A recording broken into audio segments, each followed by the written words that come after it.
Hello guys, welcome back to our channel house of ambition. आज मैं आपके सामने एक और चैप्टर लेके आई हूँ आईसीआईसी बोर्ड की बुक एको का। The name is to build a fire by Jack London. ठीक है, अभी जो ऑथर है मिस्टर जैक लंडन, ये एक अमेरिकन ऑथर है और उन्होंने बहुत सारी शॉर्ट स्टोरीज़ लिखी हैं।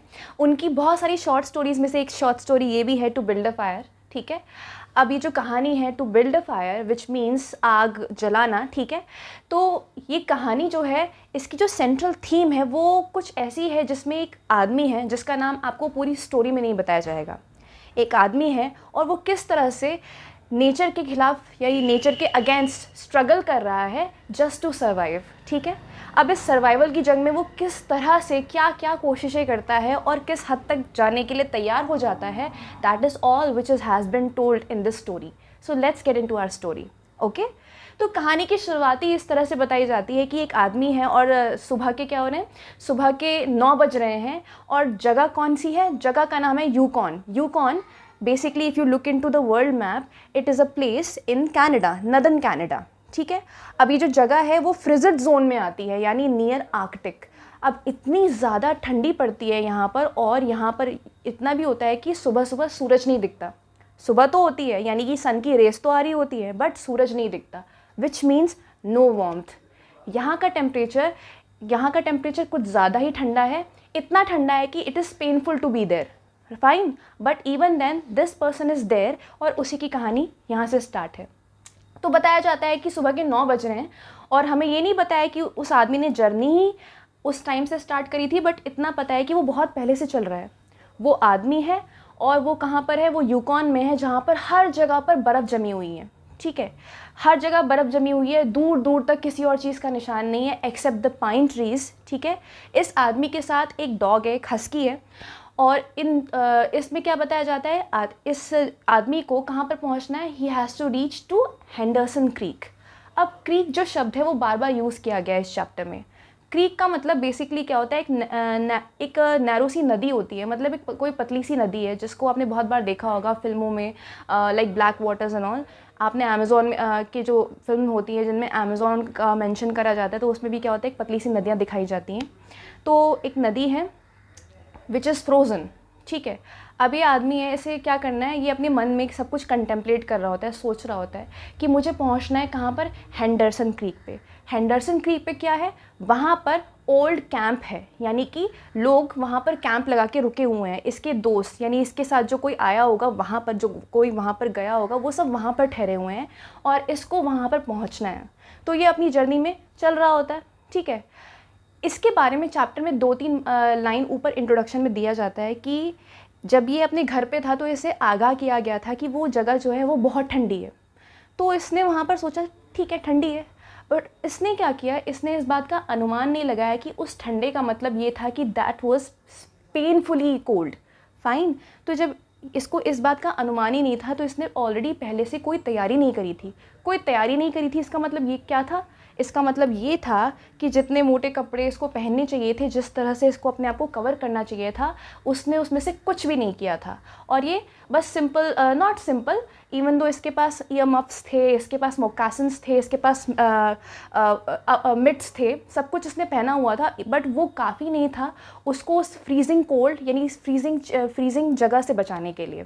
ठीक है, फिर क्या था, इसी चैप्टर में इस आदमी के लिए ये भी बोला जाता है कि जब इसको ऑलरेडी किसी ने बताया था कि वहाँ का टेम्परेचर, यूकॉन का टेम्परेचर जो है 0 से अगर -50 हो जाए, तब किसी भी इंसान को वहाँ पर अकेले ट्रैवल नहीं करना चाहिए। ठीक है, ये बात इसे किसने बताई थी, ये बात इसे एक बूढ़े इंसान ने बताई थी जो कि सल्फ़र क्रीक पे इसे मिला था।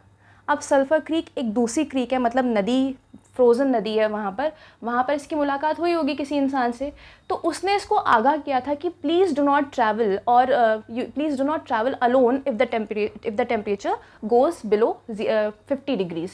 तो उसने उस टाइम पे उसको सोचा कि ये तो बूढ़ा इंसान है, इसको क्या पता, बूढ़े इंसान तो वैसे भी होते हैं थोड़े वुमेनिश होते हैं, मतलब थोड़ी वुमेन की बेइज्जती करते हुए बोलता है कि वो थोड़े डर जाते हैं जल्दी, इसलिए लोग रिस्क नहीं लेते। तो इसने सोचा क्या फ़र्क पड़ता है, ये चल देता है।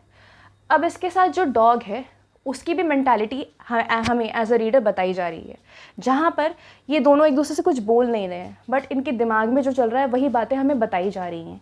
तो ये सब सोच रहा था कि उस आदमी ने मुझसे ऐसा कहा था, मुझे थोड़ी प्रिपरेशन करके आना चाहिए था, बट इवन देन क्या फ़र्क पड़ता है। उसके दिमाग में सिर्फ और सिर्फ एक एम था कि मुझे हेंडरसन क्रीक पे पहुंचना है, ठीक है। ये पूरी कैलकुलेशन करके आया था कि अभी मैं चल रहा हूँ, 9 बज रहे हैं सुबह के, और मेरी जो स्पीड है वो 4 माइल्स पर आवर है, ठीक है। अगर मैं इसी स्पीड से चलता रहा तो सबसे पहले तो मैं 12:30 बजे तक कहाँ पर पहुँच जाऊँगा, मैं वाटर डिवाइड पे पहुँच जाऊँगा। वो जहाँ पर चल रहा था, ठीक है, वो ऑलरेडी फ्रोज़न ग्राउंड पे चल रहा था। वो फ्रोज़न ग्राउंड एक्चुअली एक फ्रोज़न रिवर थी, ठीक है। उसे पता था ये जो रिवर है वो बेसिकली आगे जाके डिवाइड होती है। तो वो जो वाटर डिवाइड था, उसने बोला कि मैं वहाँ पर 12:30 बजे तक पहुँच जाऊँगा, और अगर मैं पहुँच जाता हूँ तो मुझे इतना भी पता है कि अगर मैं वहाँ 12:30 बजे पहुँच गया तो मैं 6 बजे तक हेंडरसन क्रीक पर होऊंगा अपने दोस्तों के साथ, उनके साथ होगा। तो ये कैलकुलेशंस करके आया था, इसीलिए इसको कुछ और सूझ नहीं रहा था। ये बार बार इग्नोर कर रहा था कि ठंड है, ओके कुछ नहीं होता, and he was just carrying on forward. But on the other hand the dog was there. Although dogs यानी एनिमल्स, उनको इतना कॉम्प्लेक्स दिमाग में थॉट्स नहीं आते हैं, वो लोग इतना सोचते नहीं हैं, वो ऑपोजिशन तर्क वितर्क नहीं करते, but even then instinctively he knew कि ये ऐसा मौसम नहीं है जिसमें ट्रैवल किया जाना चाहिए, ठीक है। उसे ये पता था कि जब इतना कम टेम्परेचर होता है तो सबसे इम्पॉर्टेंट बात होती है अपनी बॉडी को कवर करना। उसे ये पता था कि हमें कहीं पर रुक जाना चाहिए, ठीक है, जहाँ पर उसने तो यहाँ तक बोला कि एक होल में चले जाना चाहिए जहाँ पर ये ठंड जब ख़त्म हो जाए उसके बाद हम निकलें। तो उसको ये पता था, but since he was an animal, वो एक जानवर है, तो उसको ऑलरेडी नेचुरली क्या था, उसको फर्स थे, तो वो थोड़ा बहुत तो बचा हुआ था, बट वो पूरी तरह से बचा नहीं था उस बर्फ़ से, ठीक है। तो वो क्या कर रहा था, बस अपने ह्यूमन को फॉलो कर रहा था। अब इसी चैप्टर में इन दोनों के रिलेशन के बारे में एक और बात बताई गई कि ऐसा रिलेशन नहीं है कि दोनों एक दूसरे से बहुत ज़्यादा अटैच्ड हैं, बहुत ज़्यादा केयर करते हैं एक दूसरे के लिए। वो आदमी जस्ट इसको अपने साथ लेके चल रहा था, और ये जो जानवर था वो इस आदमी को फॉलो इसलिए कर रहा था because he was the only person to be followed, ठीक है। वहाँ पर आसपास कोई था ही नहीं। फिर क्या होता है, हमें इनकी जर्नी के बारे में बताया जाता है। अब क्या हो रहा है, ये आदमी चल रहा है उसी फ्रोज़न रिवर पे चल रहा है, बट सिंस ये कुछ और नहीं सोच रहा, इसके दिमाग में सिर्फ एक ही बात है कि he has to reach the Henderson Creek. Since इसका माइंड एम्प्टी है तो ये बहुत ऑब्जर्वेंट है, ये आसपास क्या हो रहा है या फिर क्या चीज़ है, चीज़ें कैसी है, उन्हें बहुत ऑब्जर्व करके चल रहा है। तो वो क्या करता है, वो जब चल रहा होता है तो उसे ये बात पता होती है कि इन जमी हुई परतों के नीचे एक्चुअली में बहुत ही ज़्यादा क्या स्प्रिंगफुल रिवर्स होती हैं। और ये जो परत होती है आइस की, वो इतनी भी स्ट्रांग नहीं होती कभी कभार कि वो आपका वेट झेल सके, और अगर वो परत टूट जाए तो आप पानी में गिर जाएंगे और आपका पूरा का पूरा क्या होगा, आप नीचे से गीले हो जाएंगे, आपके शू गीले हो जाएंगे, आपके पैंट्स गीले हो जाएंगे। और अगर ऐसा होता है तो आपका लोअर बॉडी फ्रोज़ हो जाएगा, और अगर वो फ्रीज़ हो गया तो उनको रिवाइव करना बहुत मुश्किल हो जाएगा, ठीक है। उन्हें फिर से आग जलानी पड़ेगी, जिसमें बहुत ख़तरा भी है, क्योंकि उसमें क्या होता है, आपके हाथ फ्रीज़ होना स्टार्ट हो जाएंगे। तो वो ये सब जानता था, and which is why he never wanted to get wet. तो वो क्या करता है, सबसे पहले जब चलना स्टार्ट करता है तो बहुत ऑब्जर्वेंट होता है, बट उसको थोड़ी देर जाके फील होता है कि आगे जो है बहुत सॉफ्ट बर्फ़ है, तो वो साइड हट जाता है, ठीक है। और साइड हटने के बाद धीरे से आगे निकल जाता है। अब इतने में भी क्या है, उसका जो फेस है, उसकी जो नोज़ है, वो क्या है, वो थोड़े से ना नम हो चुके हैं, मतलब he can't feel his face, right. यहाँ तक कि इतनी ज़्यादा ठंडी है कि उसके जो मिड्स के अंदर हाथ हैं, वो हाथ भी धीरे धीरे करके नम हो रहे थे। तो वो क्या करता है, वो साइड हट जाता है और आगे चलना स्टार्ट कर देता है। फिर वो सोचता है कि इंस्टेड मैं आगे चल के गिर जाऊँ, इससे बेहतर होगा कि मैं इस डॉग को आगे भेज देता हूँ। तो वो डॉग को आगे कर देता है, और डॉग जब आगे चलने लगता है तो थोड़ी दूर जाके क्या होता है, बर्फ़ थोड़ी सी हल्की होती है, बर्फ़ टूटती है और डॉग पानी के अंदर गिर जाता है। समहाउ वो डॉग अपने आप को मैनेज करके बाहर निकालता है, बट वो क्या देखता है, डॉग पूरा भीग चुका है, ठीक है। और वहाँ का टेम्परेचर क्या है, जिस तरह मैं शुरू में हमें बताया गया था कि temperature is below 50 degree, it's like 0 से भी नीचे -50 पे है, ऐसा इंसान को लगता है, यानी उस आदमी को ऐसा लगता है कि वो -50 डिग्री है। बट बुक में हमें एज अ रीडर हमें इंटीमेट ये बताया जाता है कि एक्चुअली में जो टेम्परेचर है वो -50 नहीं है, वो -75 डिग्री है, यानी उससे भी वर्स। तो इसमें क्या होता है, एक पॉइंट पे जब ये बंदा मतलब स्पिट करता है, ठीक है, यानी कि स्पिट करता है, तो वो जो स्पिटल होता है जब उसके मुंह से बाहर आता है वो भी ज़मीन पे गिरने से पहले फ्रोज़ हो जाता है और नीचे गिर के टूट जाता है उसकी ड्रॉपलेट, यानी इतनी ठंडी होती है। अब जो वो डॉग पानी के अंदर गिर के बाहर निकला है तो उसकी बॉडी पे जो पानी होता है वो सब कुछ फ्रीज़ हो चुका होता है, तो वो और फ्रीज़ ना हो जाए, क्योंकि बाद में फ्रीज़ हो जाएगा तो निकालते वक्त दिक्कत होगी, तो वो अपनी बॉडी को झटक के पानी को हटाने की कोशिश करता है। ये आदमी भी थोड़ा सोचता है, फिर अपने मिट्स निकालता है और डॉग की हेल्प करता है पानी को झाड़ने में। जब झाड़ता है तो थोड़ी देर में रियलाइज़ करता है पानी की वजह से उसके हाथ पूरे नम हो चुके हैं, ठीक है। और जब नम हो जाता है तो वो सोचता है कि अब फायर बनाना उसे ठीक नहीं लगेगा, क्योंकि अगर फायर बनाना पड़े तो थोड़ा और टाइम लगेगा और उसकी कैलकुलेशन के हिसाब से फिर वो 6 बजे हेंडरसन क्रीक नहीं पहुंच पाएगा। तो इससे बेहतर वो क्या करता है, अपना हाथ ऐसे वेव करता है, थोड़ा बहुत इधर उधर हिट करता है, और जब उसको थोड़ा सा पेन फील होता है, उसे लगता है कि वापस हाँ खून आ रहा है, नमनेस जा रही है, वो मिट्स पहन लेता है और दोनों चलना स्टार्ट कर देते हैं। अकॉर्डिंग टू द कैलकुलेशन एकदम एग्जैक्ट टाइम पे यानी 12:30 बजे they reach the water divide. और जैसे ही वो वाटर डिवाइड पहुंचते हैं तो वो इतना ज़्यादा खुश होता है, वो सोचता है कि यार मेरी कैलकुलेशन कितनी सही है, अब तो मुझे कोई 6 बजे हेंडरसन क्रीक पे पहुंचने से रोक ही नहीं सकता, ठीक है। अब क्या है, ये जो इंसान है इसके बारे में शुरू में चैप्टर में एक और बात बताई जाती है कि he is carrying food with him. उसने कोई मतलब तैयारी नहीं करी थी कि अपने आप पर कुछ ज़्यादा कपड़े लिए हो, कोई जैकेट मोटा सा पहना हो, बट उसने एक तैयारी करके आया था, खाना, लंच अपना लेके आया था, जो कि उसने अपने जैकेट के अंदर छुपा रखी थी ताकि वो फ्रीज़ ना हो जाए। जैसे ही वो वाटर डिवाइड पे पहुंचता है वैसे ही क्या होता है, वैसे ही वो खाना निकालता है और खाना खाना स्टार्ट करता है, ठीक है। अब वो बैठा होता है एक लकड़ी के लॉग पे। जब वो बैठा होता है तो वो फील करता है कि यार उसके पैर के जो टो हैं वो मूव नहीं कर रहे हैं। वो सोचता है कि ये नमनेस है कि बेसिकली गीले हो चुके हैं या फिर थोड़ी सी वार्मथ है, उसे फील ही नहीं हो रहा है। तो वो थोड़ा चल के देखता है, अब उसको पूरी तरह से श्योर हो जाता है कि ये नम हो चुके हैं, ठीक है। ये नम ना हो इसीलिए वो थोड़ा सा इधर उधर मूव करने की कोशिश करता है, ठीक। जब वो मूव करने की कोशिश करता है तो फिर क्या करने लगता है, इतने वो बोलता है कि यार मैं भी क्या कर रहा हूँ, मुझे थोड़ी सी आग लगानी चाहिए, मुझे थोड़ा सा क्या नाम है आग लगा के हाथ वाथ सेकना चाहिए, उससे क्या होगा मेरी नमनेस चली जाएगी और उसके बाद मैं पूरे एनर्जी के साथ आगे बढ़ पाऊँगा। तो वो क्या करता है, आसपास से लकड़ियाँ इकट्ठा करता है और उस पर जब वो आग लगाता है तो वो दोनों मतलब जो आदमी है वो अपना हाथ वाथ सेकना स्टार्ट करता है। Even the dog he was feeling really frizzy and chilling, तो ही केम नियर द फायर और वो बस बैठ जाता है, ठीक है। जब थोड़ी देर वो क्या आदमी अपना खाना खा चुका होता है और थोड़ी देर तक वो अपने हाथ वाथ भी सेक चुका होता है, फिर क्या करता है वो टोबैको निकालता है, थोड़ा सा टोबैको खाता है और फिर से शुरू हो जाता है, मतलब खड़ा हो जाता है कि अब आगे बढ़ना है, क्योंकि उसे कहाँ पहुँचना है, हेंडरसन क्रीक पे, ठीक है। अब क्या था, जब वो इंसान रेडी हो रहा होता है आगे बढ़ने के लिए तो डॉग जो होता है वो बिल्कुल नाखुश होता है, ठीक है। वो नाखुश क्यों होता है, क्योंकि उसे भी पता था कि ये टेम्परेचर सही नहीं है वॉक करने के लिए। जो इंसान था वो अपनी बॉडी को ऑब्जर्व ही नहीं कर रहा था, क्योंकि वो तो इतना ज़्यादा मगन था उस पैशन में कि उसको पहुंचना है कि उसने नोटिस ही नहीं किया कि उसकी आधे से ज़्यादा बॉडी जो है वो नम होती जा रही है। बट द डॉग न्यू कि फायर ही जो है वो एक ही सोर्स ऑफ लाइफ है, इसको छोड़ के आगे जाया जाएगा तो इंसान मर सकता है, ठीक है। उसके हिसाब से क्या था, अब बोला जा रहा है कि डॉग इतना सोचा समझा नहीं था, उसको किसी ने नहीं बताया था कि -50 डिग्री में तुम अकेले मत ट्रैवल करना, ये मत करना, वो मत करना। उसको इंस्टिंक्टिवली यानी उसकी बॉडी की वजह से ही पता था कि यही सही काम है, यानी फायर के आसपास ही रहना चाहिए इस मौसम में। But even then the man insist, वो उसको विसल बजा के बुलाता है कि आ जाओ, तो वो फायर की तरफ देखता है और फिर थोड़ा सा मुँह बना के आगे उसके साथ चल देता है। जब वो आगे जा रहे होते हैं तो फिर क्या होता है, इंसान मतलब वो जो मैन है वो चल रहा है, थोड़ी दूर जाने के बाद he didn't realise but he actually steps on the weaker part of the surface of the ice and he falls down into the water. जब वो पानी में गिर जाता है और बाहर निकलता है तो वो क्या पाता है कि उसकी लोअर बॉडी भीग चुकी है। अब फिर से आग लगाना यानी आग जलाना बहुत ज़्यादा इम्पेरेटिव यानी ज़रूरी हो चुका था, ठीक है। वो डॉग की तरफ देखता है और सिंस उसको तो नेचुरल फर होते हैं तो वो सोचता है कि यार इसको तो ये फिर भी ठंडी से बचा हुआ है पर मैं तो फ्रीज़ हो जाऊंगा।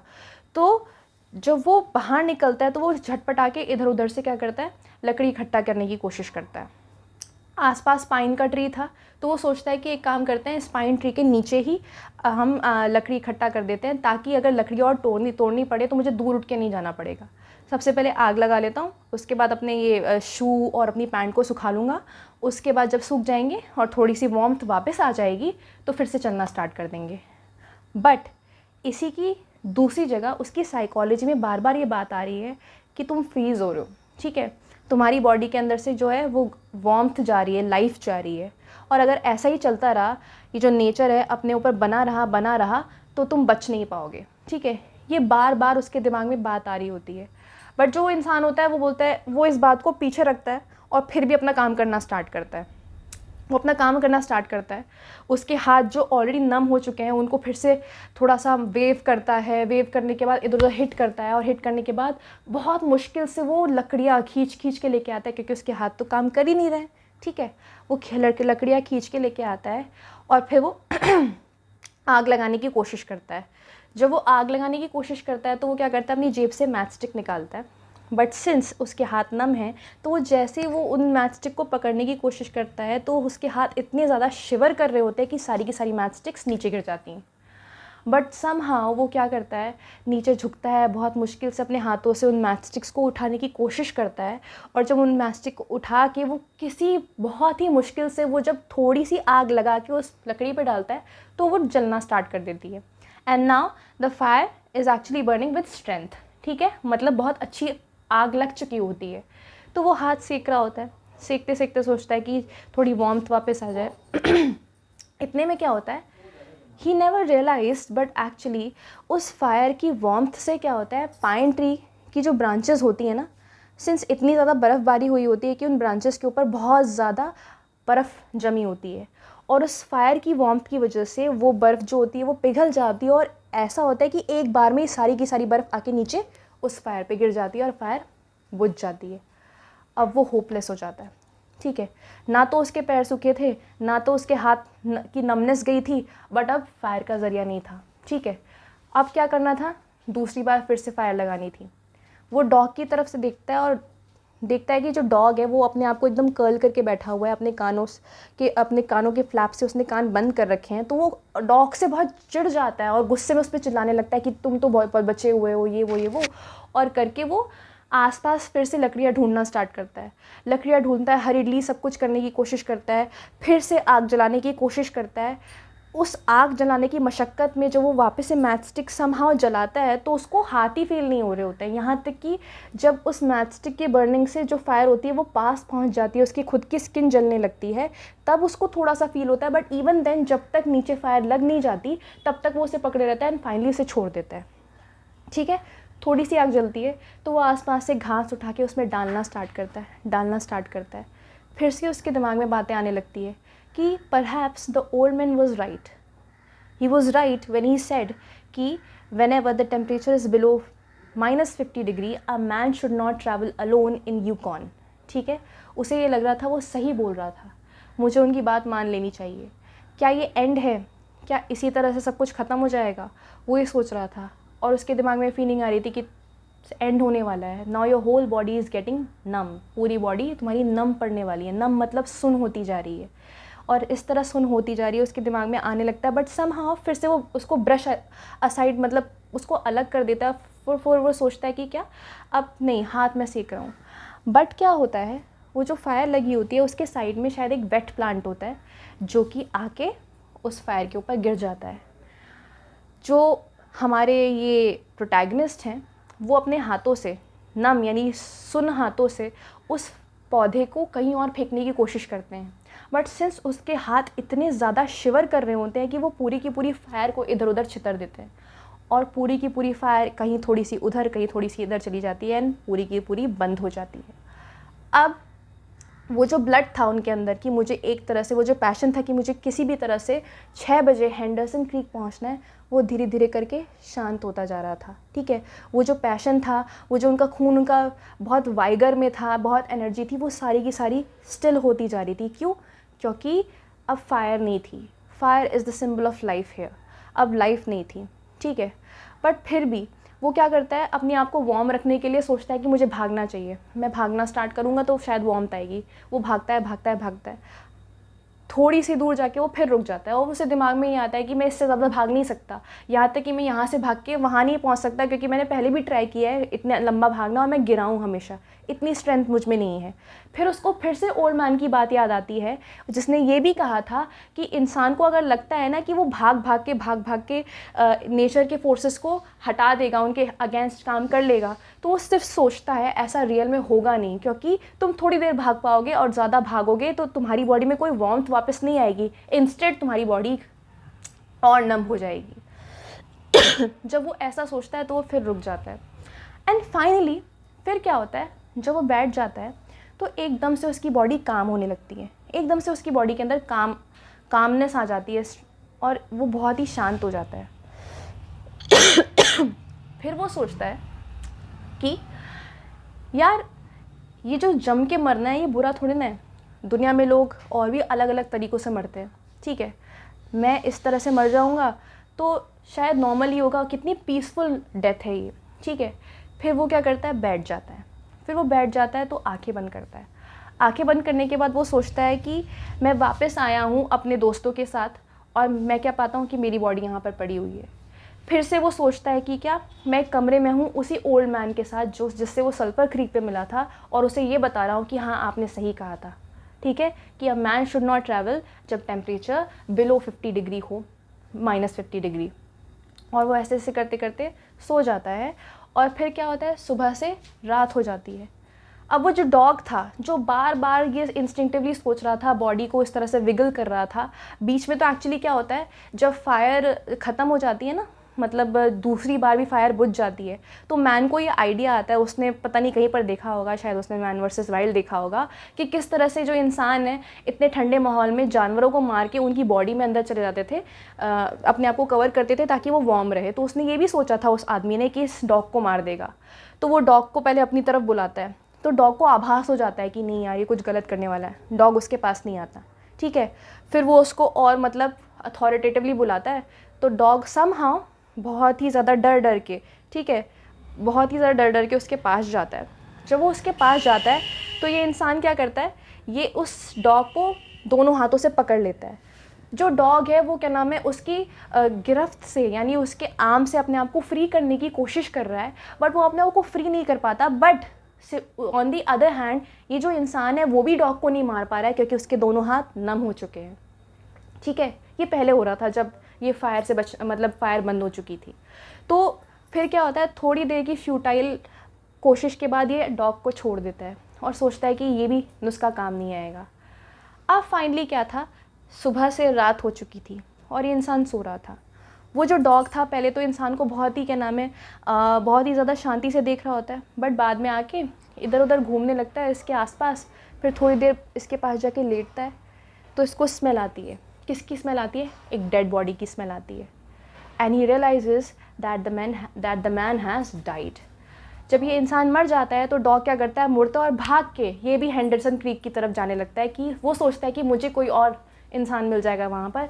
एंड स्टोरी एंड्स हियर, ठीक है। तो देखा आपने किस तरह से स्टोरी में बहुत सारे मॉरल्स, ये बहुत सारी थीम्स पे बात किया गया है। सबसे पहले a man could do anything for the survival, ठीक है। यहाँ पर जो इंसान है जिसकी बात करी जा रही है उसको उसका नाम पूरे चैप्टर में नहीं बताया गया, perhaps he stands for something. वो ही मेरे हिसाब से what I feel he stands for humanity, ठीक है। जिस तरह से हम लोग बिना सोचे समझे अपने नेचर के साथ मेडल करते रहते हैं, उसके साथ पंगे लेते रहते हैं, ठीक है, बिना सोचे समझे कि अगर एक बार नेचर अपनी करने पे आ गया तो फिर क्या होगा, वो बिल्कुल भी सह नहीं पाएंगे। तो उसी तरह क्या होता है, जहाँ तक इस इंसान को लोगों ने सबने वार्न करने की कोशिश करी थी कि you should not travel alone, he ignores everyone, ठीक है, थिंकिंग कि anyone could travel in this time, okay. फिर क्या होता है, ये जो हमारे ओल्ड मैन है, old man I think here stands for a bridge. वो एक ब्रिज की तरह काम कर रहे हैं, किसके बीच में, नेचर एंड ह्यूमैनिटी। वो नेचर को ह्यूमैनिटी से कनेक्ट करने की कोशिश कर रहे हैं और ह्यूमन को यहाँ वार्न करने की कोशिश कर रहे हैं कि you should not take conflict with the nature, ठीक है। उन्होंने क्या किया, ह्यूमैनिटी को बताने की कोशिश करी कि तुम नेचर के साथ कॉन्फ्लिक्ट में मत आओ, लड़ाई मत करो उसके साथ, क्योंकि आखिर में जीत किसकी होती है, नेचर की ही होगी, क्योंकि नेचर बहुत माइटी है, उसकी कितनी पावर्स है और कितनी ज़्यादा उसके पास पावर है इसका तुम अंदाज़ा भी नहीं लगा सकते। ठीक है, यहाँ पर डॉग को दिखाया गया है कितना इंस्टिंक्टिवली उसे भी पता है कि नेचर के पास कितनी पावर है, yet the man doesn't know. ठीक है, एंड फाइनली यहाँ पर माइट दिखाई गई है, माइट यानी पावर दिखाई गई है किसकी, नेचर की। Okay, for more such videos please subscribe our channel and do not forget to hit that like button. Bye bye.